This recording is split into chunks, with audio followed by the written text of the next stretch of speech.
Alrighty. Hey gang. Welcome back. I'm so excited to share my new tiny house cook stove with you guys. So this stove is based on the Walker wood-fired masonry cook stove that you've all seen. And what I've done is I've used the same core, but I've shrunk it down by building it with ceramic fiberboard instead of the insulated fire brick. That saved me some space. It makes it incredibly hot, very, very efficient, very clean. The tiny house cook stove is something I'm incredibly excited about because it takes all of the functions that I had built into the original Walker wood-fired cook stove, and really all the functions of my favorite rocket mass heaters and masonry heaters and Russian heaters and all of those, and combines them into one unit that's small. Its footprint can be shrunk down to something that would fit in a 200 square foot. This is 180 square feet of floor space here, and this takes up very little room. It can also be extended. It has enough power to power a large bench or a large bell or a large masonry thermal mass, so you will get a long heating cycle out of it. It cooks phenomenally. It heats water boils water in about 10 minutes from cold, and it cooks hotter in the hot part of the cooktop than my electric stove, probably on par with a gas stove. So I'm really excited to share with you guys, and I'd like to just give you a quick walkthrough. I won't do the 17-minute video this time. I'll do a quick introduction and then we'll go deeper into details for those of you who care. But for now, I just wanted to show you the stove and introduce it. So the Walker tiny house cook stove, as always, uses a recycled ceramic glass top from a regular oven. As you can see, the stove basically fits into the same footprint as a regular standard appliance. Now I've extended it a little bit with the rim here, and I did add a exhaust there, so it pushes out from the wall a little bit, but that could be removed and that could be plumbed through the wall, and this could actually be about 30 by 40, let's say. It might even be a little smaller, but that gives you sort of an idea of the footprint. The tiny house cook stove features upper firebox, which is really convenient for loading and fueling, and you can see the fire from around the area, which makes it really nice. The cooktop flue gas routing, as before, is sort of a serpentine affair. It runs like this, so you have all these different heating zones from really hot progressively down to cooler. The gases go around the cooktop and then they go down in a side channel here, which is the full size of the stove. Now this side channel is ideal for a hot baking oven. There could be a door here if you cook things like breads. The other function for that is it was designed with the intention of that would be a space where you might put in a heat exchanger for a hot water system. So this stove was designed to provide heat for a small space, all of the cooking needs for a small space, and hot water as well from a single fire. So that chamber there can be used for hot water. It can also be a hot oven. And then in my configuration, I've gone ahead and put the oven down on the bottom, and that's because I do a lot of roasting. So that tends to ride right around 300 degrees so far. We haven't gotten into the cold part of the season. I imagine I'll get it hotter, but really I was aiming for about 250 to 300 degrees for long, slow roasting type cooks, which is what I tend to use that oven for. Now that's a black oven.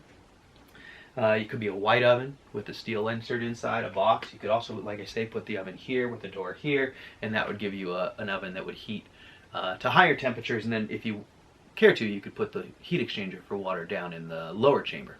So it gives you a lot of functionality. It gives you a lot of flexibility.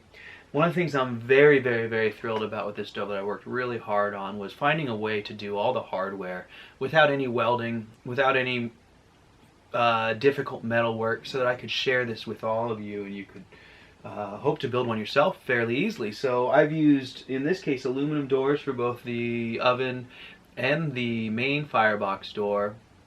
They can be cut with regular wood cutting saws, skill saw or jigsaws, and there's no welding. I've come up with some methods that I'll share with you guys that allow you to do that.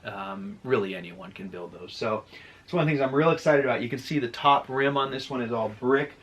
You know, I really like the metal trim that I put on the original Walker cook stove.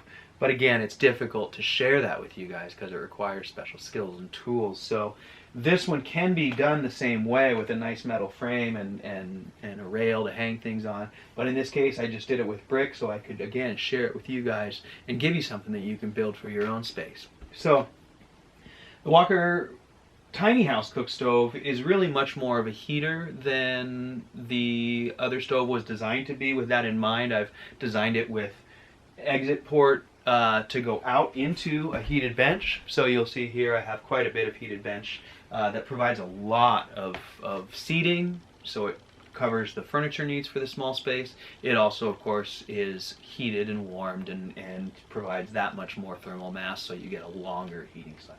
One of the things I've been working on so hard, and that's been taking me, one of the reasons it's taken me so long to be able to share this with you, is that I really wanted to share it at the same time as I was able to deliver plans to all of you so that you could build your own. One of the biggest requests I got from the other stove was for plans and for help to build them. So with this one, I've gone ahead and designed it right from the get-go with the idea that people other than you will be building it. It's a very simple construction. It can be built by anyone, in my opinion, who has basic skills. I'm going to put a link in the description here with a link to plans that you can purchase from my site that'll allow you to build this thing. I built this in a few weekends by myself. It weighs about, I'm going to speculate, this one in this configuration with the bench is probably about 3,000 pounds. The stove itself is going to weigh in just about a ton, probably a little more, maybe 2,500 pounds. So you do need to plan on a properly supported foundation. You can insulate underneath it, it can sit on wood if you take proper precautions, but it does need support. When I say tiny house cook stove, not for a tiny house on wheels. The masonry won't handle rattling around, and it's probably too heavy.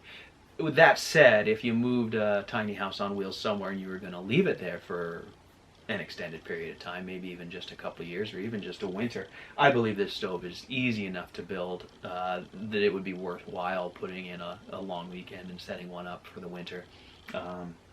If you were there for a couple of years, like I said, the mortar is clay and sand, so you could certainly disassemble it and reassemble it. That isn't the intention. It's a permanent long-term thing, but it does fit a tiny space. It does provide all of your off-grid needs with regards to heating and heating water and cooking. And I couldn't be more excited to share it with you. And I really hope that you guys will ask some questions and give me some feedback. I'd like to know what I can do better to help bring this technology to people. You know, there's way too much smoke and fires out there and not enough good solutions for people who live in small spaces. We need to get technology that's appropriate for our lives as we move forward. So that's it. And like I said, I'm super excited to share it. I'm going to make some videos in the coming months that involve how to build the doors, some of the techniques I used for the bypass parts, and really just cover the basics of the construction and give you guys the skills and the tricks and tips I've learned so you can build your own moving forward. So I really appreciate all you guys. Thank you so much for watching.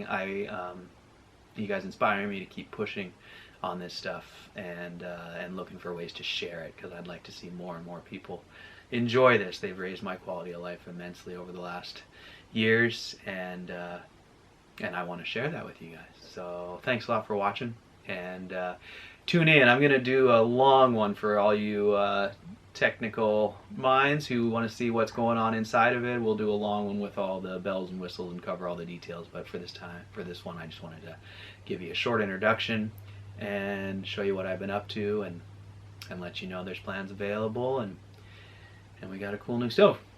Okay, so thanks very much for watching, you guys. Have a great day. See you soon.